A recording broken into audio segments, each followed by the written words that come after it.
Masa tengah nyenyak tidur tu, tiba-tiba Raihal kejut Hira dan ajak ikut dia. Raihal bawa Hira masuk ke bilik tengah. Masuk je bilik tu, Masya Allah, dekat lantai penuh dengan cairan merah yang dah kering. Hira rasa itu kesan darah. Ada bangkai tikus dalam balang kedap udara. Termasuklah satu balang lagi, ada bangkai puluhan ekor cicak yang dah pecah perut.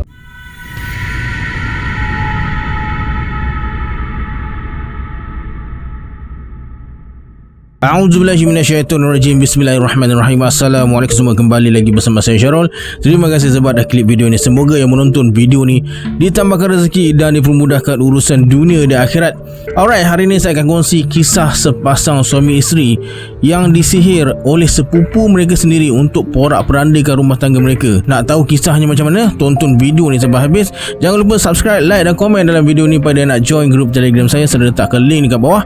Macam biasa sebelum saya mulakan, jom kita baca selawat dulu. Sallallahu Rabbuna ala nuril mubin Ahmad al-Mustafa Sayyidil Mursalin. Sallallahu Rabbuna ala nuril mubin Ahmad al-Mustafa Sayyidil Mursalin. Sallallahu Rabbuna ala nuril mubin Ahmad al-Mustafa Sayyidil Mursalin. Tanpa buang masa lagi, jom let's jump to Rabak Serah.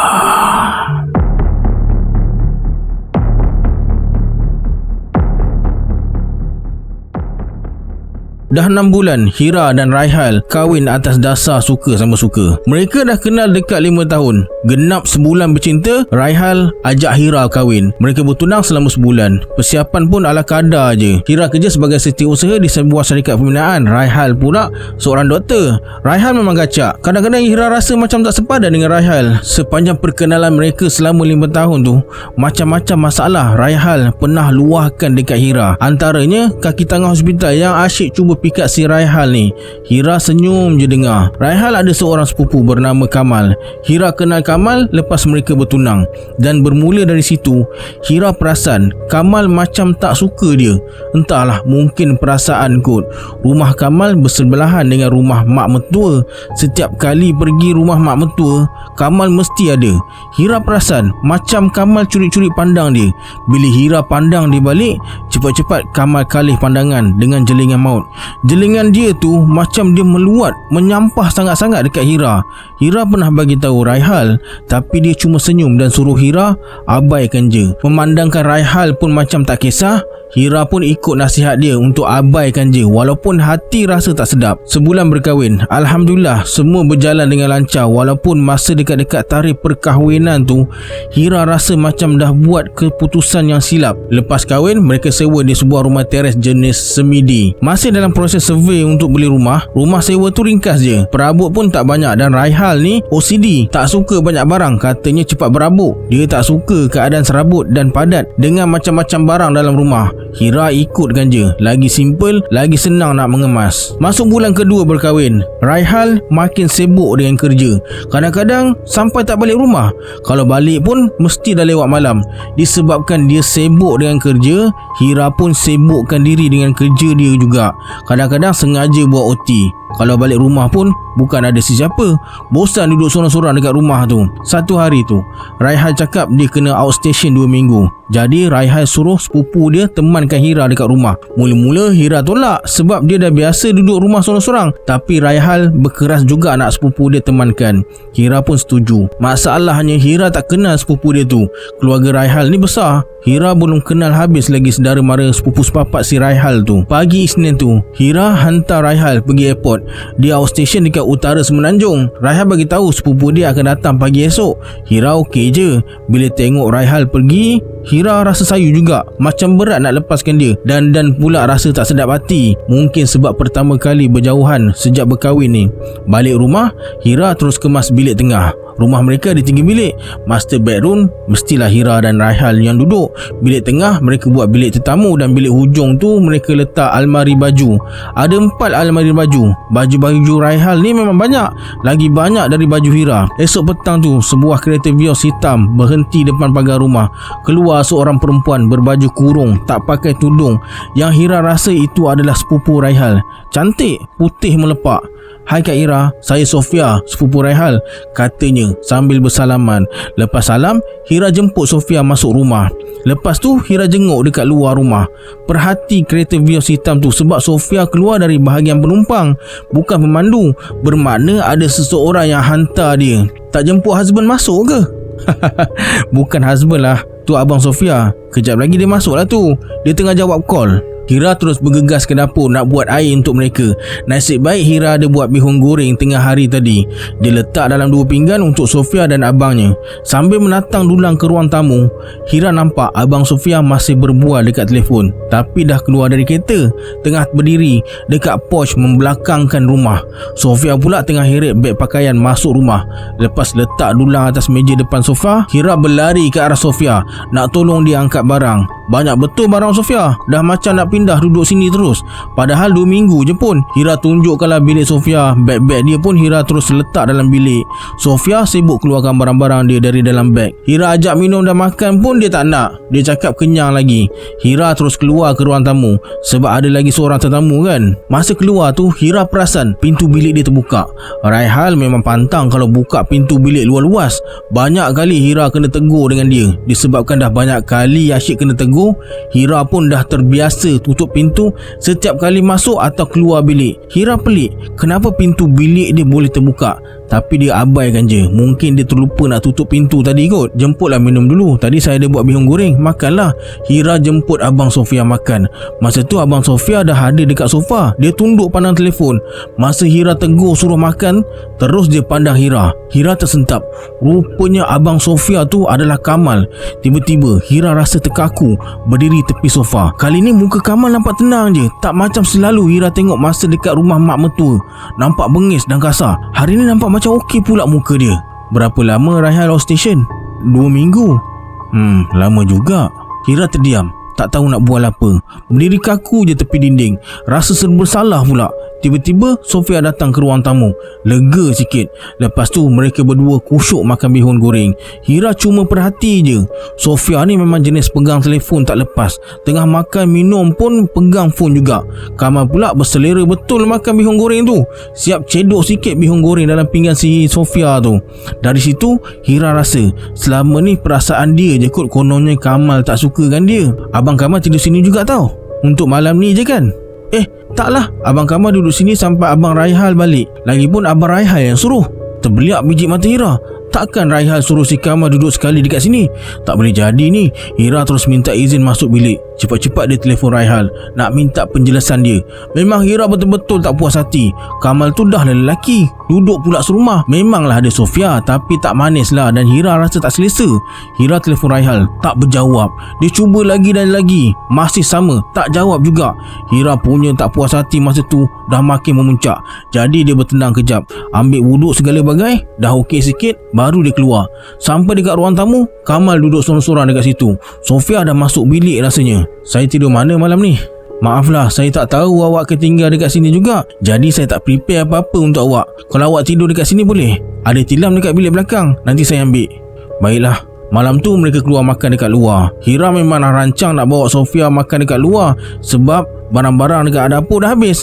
Bolehlah shopping barang dapur sikit dengan Sofia. Sofia ni penganggur, dah dekat 4 bulan dia tak kerja. Maka dia akan jadi penunggu dekat rumah je lah masa Hira pergi kerja. Tapi Hira tak faham pula dengan si Kamal tu. Nak tinggal 2 minggu dekat rumah tu, dia tak kerja ke? Malas pula Hira nak tanya. Dia pun diam je, bercakap bila perlu. Selebihnya jadi pendengar. Sofia ni walaupun asyik pegang telefon je memanjang, mulut dia bergerak juga, banyak celoteh. Lepas bagi tilam dan bantal dekat Kamal, Hira terus masuk bilik. Letih, Sofia pun dah senyap sunyi dalam bilik tu. Tak selesa pula Hira nak berjaga duduk berdua dengan Kamal dekat ruang tamu tu. Buatlah apa pun dekat situ. Hira kunci pintu bilik, tutup lampu. Tapi mata dia tak nak lelap. Macam ada sesuatu yang tak kena. Raihal pula masih tak dapat dihubungi. Entah kenapa off handphone je memanjang. Golek kiri tak kena, golek kanan tak kena. Masa tidur mengiring sebelah kanan menghadap pintu bilik dekat luar. Depan bilik lampu masih terpasang. Hira nampak bayang-bayang orang berjalan mundar-mandir depan bilik dia. Cepat-cepat Hira bangun, duduk bersila atas katil. Siapa dekat pintu bilik ni? Kejap kiri, kejap kanan. Nasib baik kunci pintu. Perasaan Hira masa tu betul-betul rasa tak sedap hati. Lama juga Hira perhati bayang-bayang tu. Lepas tu dah tak ada. Tapi Hira masih tak boleh tidur. Rasa macam kalau pejam mata je mesti ada benda buruk jadi. Sepanjang malam tu Hira cuma tidur ayam je. Pukul 4 pagi Hira terjaga nak terkencing. Nasib baik dalam bilik dia ada tandas. Tak payah nak keluar bilik. Keluar je dari tandas, sekali lagi Hira nampak bayang-bayang yang sama depan pintu bilik. Sup. Menggigil jangan cakap lah masa tu. Cepat-cepat Hira ambil telefon. Cuba telefon Raihal tapi masuk voicemail. Sakit pula hati Hira dengan Raihal masa tu. Bini dekat rumah dah separuh gila, yang suami entah kat mana pun tak tahu. Langsung tak bagi tahu apa-apa. Jangankan nak telefon, Hira telefon beratus kali pun tak dapat dan tak berjawab. Pagi tu bangun tidur, mata Hira dah jadi macam mata panda, sembab dan lebam. Tak cukup tidur. Dia gagahkan diri juga pergi kerja. Sofia awal-awal lagi dah buat sarapan. Kamal pula tak ada. Sofia bagi tahu dia dah keluar lepas subuh. Pergi mana? Tak tahu. Malas Hira nak tanya. Asal mata akak macam tu? Tanya Sofia. Hira sengih je, malas nak explain. Kang dia fikir bukan-bukan pula. Dekat office memang Hira tak fokus dengan kerja. Dah lah tak cukup tidur. Laki entah ke mana. Sampai hari ni masih tak ada khabar berita. Senyap je. Hira minta half day dekat bos. Balik rumah tengok Sofia tengah sibuk layan Facebook dekat laptop. Hira masuk bilik terus tidur. Dekat maghrib baru dia terjaga. Selesai solat semua, baru Hira keluar bilik. Nampak Sofia tengah sibuk masak dekat dapur. Kamal pula tengah tengok TV dekat ruang tamu. Masak apa tu Sofia? Sorry lah, akak letih sangat tadi. Sampai tertidur tak sedar langsung. Tak apalah kak, Sofia faham. Lagipun Sofia tengok akak pun macam tak larat je balik kerja tadi. Akak pergilah duduk dulu. Kejap lagi dah boleh makan. Tak apa, akak tolong apa yang patut. Akak susun pinggan lah ya. Cepat-cepat Hira ambil pinggan dekat rak. Cuba sibukkan diri juga. Selesai makan malam, Hira duduk dekat luar. Sebelah porch ada meja dan kerusi batu. Saja ambil angin malam, tiba-tiba Kamal muncul. Terus duduk depan Hira. Awak happy ke sejak kahwin dengan Raihal? Kenapa awak tanya? Saja nak tahu. Alhamdulillah, mestilah happy. Baguslah, dia dah call awak atau awak dah tak dapat hubungi dia? Apa maksud awak? Saya tahu segalanya. Kamal tersenyum sinis. Senyuman dia tu buat Hira mula rasa tak selesa. Terus Kamal masuk dalam rumah. Hira sorang-sorang dekat situ jadi macam blur. Apa hal pula ni? Apa yang dia tahu dan apa yang aku tak tahu? 2 hari Raihal menyepi. Akhirnya Hira dapat SMS dari nombor tak dikenali. Rupanya Raihal katanya telefon hilang tak dapat dikesan. Hira okey je lah. Asalkan Raihal okey dekat sana, dah cukup buatkan hati dia rega. Sepanjang 2 minggu Kamal dan Sofia berada dekat rumah, Kamal asyik hilangkan diri. Sekejap ada, sekejap tak ada. Sofia pula mula-mula kemain rajin tolong Hira. Tapi makin hari dia banyak buat hal sendiri. Muncul bila dipanggil untuk makan. Sama macam Kamal, Hira rasa macam mereka berdua langsung tak ada fungsi. Betul-betul dia buat konsep meneman. Sejak 2-3 hari tu Hira mula kerap sakit kepala. Pernah pengsan masa dekat office.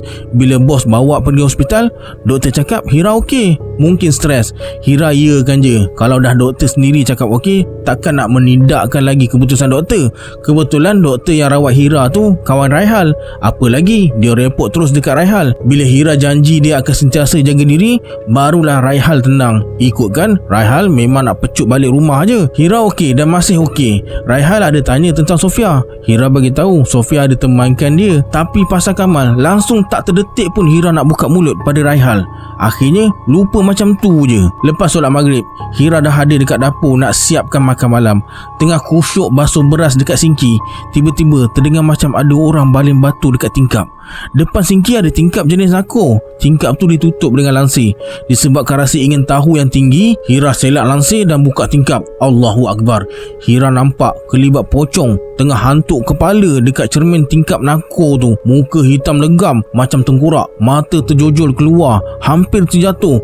Ulat putih macam ulat sampah tu tergedik-gedik dekat celah mata. Pertama kali Hira tengok depan-depan benda tu.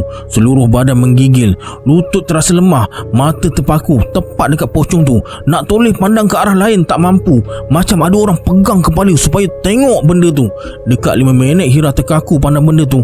Kepala dia mula rasa pening. Sebelum mata tertutup rapat, terdengar sayup-sayup suara Sofia membebel. Tapi Hira tak dapat tangkap apa yang Sofia bebelkan tu. Sedar-sedar je Hira dah ada dekat dalam bilik, gelap dan sunyi. Dengan kepala yang masih berat, Hira bangun, buka lampu bilik. Hira tak tahu siapa yang angkat dia masuk dalam bilik tu. Mungkin Sofia dengan bantuan Kamal. Kemudian Hira duduk bersandar hujung katil, cuba ingat balik apa yang jadi. Mengucap panjang Hira bila teringatkan si pocong dekat tingkap tadi. Kemudian terdengar sayup-sayup salakan anjing saling bersahutan. Makin lama makin dekat, macam anjing-anjing tu menyalak depan rumah. Makin lama didengar, Hira perasan bunyi salakan anjing tu berselang-seli dengan tangisan seorang perempuan, mendayu-dayu dan sangat sayu. Bulu roma mula meremang. Masa ni baru Hira teringat nak baca apa yang patut. Mulut terkumat kamit baca macam-macam surah. Dekat 15 minit barulah tangisan dan salakan anjing tu hilang. Disebabkan masih belum solat isyak, Hira terus ambil wuduk. Baru je nak mula solat, Hira mula rasa macam ada yang tak kena, macam ada sesuatu dekat sekeliling dia. Hira pandang sekeliling, tak ada apa-apa. Hira mulakan solat walaupun tak khusyuk, namun tetap kentalkan diri untuk selesaikan solat isyak. Gangguan yang jadi tu Hira tak cerita dekat Raihal. Risau ganggu kerja dan fokus dia. Lagipun gangguan hanya berlaku sekali je. Hira anggap mungkin pocong tu tersalah tempat persinggahan. Kamal dan Sofia pun Hira tak bagi tahu. Berkenaan dengan Sofia, sejak dia duduk dekat bilik tengah, baru sekali je Hira jejak kaki dalam bilik tu. Itu pun sebab dah dekat 10 kali Hira ketuk pintu, Sofia tak buka. Hira buka je pintu, hidung dia dah tercium bau wangi bunga. Keadaan bilik gelap gelita, langsung tak ada cahaya yang masuk ikut tingkap. Bila buka lampu, tap, barulah Hira tahu kenapa tak ada cahaya langsung. Ada kain hitam tutup tingkap, halang cahaya dari masuk dalam bilik. Suasana bilik nampak suram dan membahang. Padahal aircon terpasang. Ada juga balang-balang berbalut dengan kain warna putih. Tak tahu apa isi dalam tu sebab tertutup dengan kain putih tu. Sofia pula tengah sedap layan tidur di siang hari. Hira panggil banyak kali tapi tak ada respon. Cuik-cuik pinggang pun tu tak sama. Akhirnya Hira tepuk pipi Sofia, macam nak kejutkan orang pingsan. Susah sangat dia nak sedar. Entah berapa kali tepuk, mata Sofia terbeliak pandang Hira.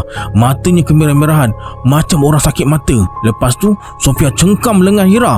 Kuat betul dia cengkam sampai berbirat merah. Hira ajak Sofia makan, tapi dibalasnya dengan dengusan kasar. Tak cakap banyak, Hira terus keluar dari bilik tu. Sehari sebelum Raihal pulang, Sofia terlebih rajin. Dia masak macam-macam jenis lauk. Terkejut juga Hira tengok, tapi Hira abaikan je. Masa nak makan tu hanya Hira dan Sofia je makan. Kamal tak nak makan, katanya masih kenyang dan akan makan nanti. Berselera betul Hira makan masakan Sofia hari tu. Nasi berani daging Sofia memang sedap. Beria Hira menambah. Sofia pula hanya makan nasi putih berlaukkan ayam masak merah. Hairan juga Hira, bersusah payah masak nasi berani daging tapi langsung tak dimakannya. Esoknya Raihal sampai rumah dekat nak masuk waktu maghrib. Sofia dan Kamal pagi-pagi lepas subuh lagi dah gerak. Hira dia suruh tunggu sampai Raihal balik, tapi Kamal menolak, ada urusan katanya. Sementara tunggu Raihal sampai, sempat juga Hira masak makanan kegemaran dia. 2 minggu tak jumpa suami tercinta, tak tertahan lagi menanggung rindu. Sebaik saja Raihal masuk ke dalam rumah, air muka dia berubah. Matanya meliar pandang sekeliling rumah, mulut terkumat kamit baca sesuatu. Berlari anak Hira menuju ke arah Raihal. Beg pakaian Raihal Hira angkat masuk dalam bilik. Selesai makan malam, Raihal duduk dekat sofa. Dia lebih banyak diamkan diri dan Hira perasan mata dia macam pandang sesuatu, macam ada yang tak kena. Tidur malam tu Hira bermimpi dikelilingi ribuan ekor ular hitam pekat sambil jeli lidah. Hira cuma berdiri tapi tak ada rasa takut, pandang je ular-ular tu. Malam kedua pun Hira mimpi ular lagi, tapi kali ni seekor ular sebesar anaconda melingkar dekat sudut bilik. Ular tu hanya pandang Hira yang tengah baring. kering. Sama juga, Hira pandang tampak ada perasaan takut. Satu hari, Raihal bagi tahu nak buat jamuan makan, nak jemput kawan-kawan terdekat. Dia suruh Hira tempah catering. Kawan-kawan Raihal yang datang adalah dalam 20 orang. Hanya separuh je yang Hira kenal. Separuh lagi katanya kawan-kawan dari zaman universiti. Dalam ramai-ramai tu, mata Hira asyik terpandang seorang kawan Raihal yang pakai jubah kelabu dan bersongkok hitam. Setiap kali mata mereka bertentang, Hira rasa tak selesa, rasa macam marah nak terkam lelaki tu. Hira bagi tahu Raihal, tapi Raihal abaikan je, macam dia tak peduli perasaan Hira masa tu. Selesai jamuan, hanya 3 orang je kawan Raihal yang tinggal. Itu pun sebab mereka nak bantu mengemas, termasuklah kawan Raihal yang berjubah tu. Mereka berborak dekat luar, dekat meja batu sebelah pos. Hira masuk dapur buatkan kopi. Nampak perbualan mereka makin rancak walaupun dah dekat tengah malam. Masa tengah asyik kacau kopi, sayup-sayup Hira terdengar orang panggil nama dia. Suara perempuan tapi sangat garau. Hira. Hira. Mula-mula Hira masih bertahan, kononnya berani, tapi bila teringat pocong dekat tingkap, Hira terus lari keluar rumah. Teko kopi pun dia tinggal macam tu je. Raihal dengan kawan-kawan dia macam terkejut tengok Hira. Serta merta kawan Raihal yang berjubah tu minta izin masuk rumah. Raihal pun ikut sekali dan suruh Hira tunggu dekat luar dengan kawan-kawan dia yang lain. 30 minit kemudian, Raihal keluar sambil pegang beg plastik warna hitam yang agak besar. Hira tanya Raihal apa yang ada dalam beg plastik hitam tu, tapi Raihal cakap nanti dia bagi tahu. Kemudian Hira masuk semula dalam rumah. Bila teringatkan kopi yang dah dibancuh tadi, tapi dah tak ada. Yang ada cuma teko kopi dalam sinki, isinya dah dituang. Hira ambil teko dan nak bancuh semula, tapi tak jumpa pula balang kopinya. Malam tu sebelum tidur, Hira tanya Raihal lagi pasal kandungan dalam beg plastik hitam tu. Disebabkan Hira asyik paksa dia bagi tahu, barulah Raihal mula bercerita satu persatu. Mula dari telefon dia yang hilang tu. Rupa-rupanya telefon dia tak hilang pun. Sebenarnya setiap kali dia nak telefon Hira, mesti tak dapat, masuk voicemail. WhatsApp tak sampai, tak ada coverage. SMS pun berkali-kali dia cuba hantar tapi tak ada reply dari Hira. Nasib baik bila guna telefon kawan, baru Hira terima SMS tu. Setiap malam Raihal dekat sana, dia asyik kena ganggu je. Tidur malam kena tindih, muncul jelmaan wanita berkebaya ungu setiap kali dia bangun tidur, dan wanita tersebut macam muka Hira dengan wajah buruk sebelah. Masa ni baru Hira teringatkan gangguan pocong dan mimpi yang dia alami. Hira terus cerita pada Raihal. Kata Raihal, masa dia sampai rumah dari outstation tu, dia masuk je dalam rumah, terus dia nampak perempuan berkebaya ungu tengah berdiri sebelah Hira, dan ada pocong dekat tepi sofa. Plastik hitam yang dia bawa keluar tu pula adalah makanan-makanan yang dah disihir. Kawan Raihal yang pakai jubah tu yang suruh Raihal buang, termasuklah balang kopi yang Hira cari merata tak jumpa tu. Malam tu baru nak lelap mata, mereka terdengar bunyi bising dekat luar bilik. Bunyi orang tarik kerusi, ketuk cermin dan bunyi cakaran pada pintu bilik. Hira dan Raihal masing-masing terkedu. Raihal mula terkumat-kamit baca sesuatu. Bila keadaan dah agak tenang, Raihal keluar bilik nak periksa dan suruh Hira tunggu dalam bilik. Tak lama kemudian, Raihal masuk semula dan cakap tak ada apa-apa yang berlaku. Cakaran dekat pintu bilik pun tak ada kesan. Kursi meja semua dalam keadaan tersusun. Esok tu Hira dan Raihal MC sebab Hira migrain. Raihal ajak pergi klinik pun Hira tak nak. Akhirnya Raihal jaga Hira dekat rumah. Sepanjang duduk rumah tu, Hira hanya berehat dalam bilik, makan ubat dan tidur. Raihal sibuk buat kerja dekat luar, sibuk mengemas. Masa itulah dia masuk bilik tengah, bilik yang Sofia duduk tu. Lepas Sofia balik, Hira memang tak masuk kemas lagi bilik tu. Tak sempat dan terlupa. Masa tengah nyenyak tidur tu, tiba-tiba Raihal kejut Hira dan ajak ikut dia. Raihal bawa Hira masuk ke bilik tengah. Masuk je bilik tu, Masya Allah, dekat lantai penuh dengan cairan merah yang dah kering. Hira rasa itu kesan darah. Ada bangkai tikus dalam balang kedap udara. Termasuklah satu balang lagi, ada bangkai puluhan ekor cicak yang dah pecah perut. Raihal tanya Hira. Hira cakap bilik tu Sofia yang duduk dan Kamal tidur dekat depan TV. Masa Hira sebut nama Kamal, Raihal macam terkejut. Lepas tu Raihal ambil semua balang-balang tu dan terus buang. Kata Raihal, Sofia yang beria nak duduk sementara dekat rumah mereka. Kononnya nak pergi interview dekat company yang tak jauh dari rumah. Tapi tak sangka pula si Sofia tu bawa Kamal sekali. Dan Raihal cakap dia tak suruh pun Kamal tinggal sekali. Barulah Hira tahu cerita sebenarnya. Tapi pelik, tak nampak pun Sofia keluar rumah. Asyik melepak je dalam rumah. Entah bila dia pergi interview kerja pun Hira tak tahu. Hujung minggu tu mereka berdua balik kampung rumah mak mentua. Sampai je kampung, muka Pak Mentua tengok mereka lain macam. Berkerut-kerut muka dia pandang Hira dengan Raihal. Lepas makan tengah hari, Pak Mentua ajak Raihal keluar. Hira tinggal dekat rumah dengan Mak Mentua. Dekat maghrib, Raihal dan Pak Mentua balik dengan seorang lelaki separuh abad, lebih kurang sebaya Pak Mentua. Hira tanya Raihal, siapa lelaki tua tu? Raihal bagi tahu, itulah Haji Fazlan, kawan Pak Mentua. Katanya Pak Mentua minta Haji Fazlan rawat Hira dan Raihal ni. Hira pelik, nak rawat apa? Bukannya dia sakit pun. Raihal pun sihat je. Lepas maghrib, Haji Fazlan mulakan sesi rawatan. Hira macam nak tak nak je. Rasa menyampah, meluat, semua ada. Raihal pula tenang je. Haji Fazlan suruh Hira baring depan dia sambil pakai telekung. Dia minta izin untuk sentuh kepala Hira walaupun berlapik, dan Raihal izinkan. Sesi rawatan dimulakan dengan bacaan surah Ruqyah. 15 minit pertama, Hira masih dalam keadaan yang sama. Makin lama, Hira rasa makin mengantuk. Berkali-kali Hira menguap dan akhirnya dia tertidur. Dalam tidur tu, Hira mimpi Sofia tengah berdiri mengangkang atas periuk nasi yang tengah berasap. Sofia macam tak sedar Hira ada dekat situ. Hira terus datang rapat ke arah Sofia. Makin lama makin rapat. Hira jenguk dalam periuk nasi bawah kangkang Sofia. Hira terkejut bila tengok dalam periuk tu ada nasi biryani daging yang dimasak oleh Sofia sehari sebelum Raihal pulang. Itulah nasi yang Hira makan dengan penuh berselera sekali. Otak makin dapat berfungsi. Patutlah Sofia tak makan sekali nasi biryani tu. Mimpi tu bertukar kepada Kamal pula. Nampak Kamal tengah pegang bangkai tikus yang direndam air dalam mangkuk kaca. Lepas tu Kamal kacau air tu sampai bertukar warna kelabu. Kemudian air tu Kamal bawa masuk dalam bilik Hira dan diminum oleh Kamal lalu disembur pada dinding bilik, termasuklah atas katil. Nak muntah Hira tengok. Benda tu Kamal buat setiap hari sepanjang 2 minggu dia berada dekat rumah. Tiba-tiba Hira rasa macam tersedar dari tidur. Bila buka mata pandang sekeliling, keadaan dia bukan dalam posisi terbaring, tapi tengah duduk bersila berhadapan dengan Haji Fazlan. Kemudian Haji Fazlan suruh Raihal ambil baldi. Katanya dah tiba masanya. Masa ni perut Hira mula rasa menggelodak. Loya, rasa nak muntah. Sebaik saja Raihal letak baldi depan Hira. Terus Hira muntah sampai lembik. Segala isi perut dimuntahkan. Bau dia sangat-sangat busuk sampai Hira rasa nak muntah lagi dan lagi. Selesai sesi rawatan, Hira terus duduk bersandar tepi dinding. Letih sangat. Sementara tu Haji Fazlan rawat Raihal pula. Raihal muntah-muntah juga tapi tak seteruk Hira. Rawatan dia pun kejap je. Bila segalanya dah selesai, Haji Fazlan tanya Hira tentang mimpi. Hira pun terus cerita dari A sampai Z. Kata Haji Fazlan, Hira dah termakan benda kotor untuk buatkan dia jadi gila. Nasib baik masih di tahap awal. Benda kotor tu adalah nasi kangkang yang dibuat oleh Sofia. Tujuannya nak porak-perandakan rumah tangga Hira dan Raihal. Air bangkal tikus yang disembur oleh Kamal tu pula untuk buatkan badan Hira sentiasa bau busuk supaya Raihal tak nak dekat. Memang Raihal cakap badan Hira ada bau busuk. Raihal dapat bertahan pun sebab dia sayang dan cintakan Hira.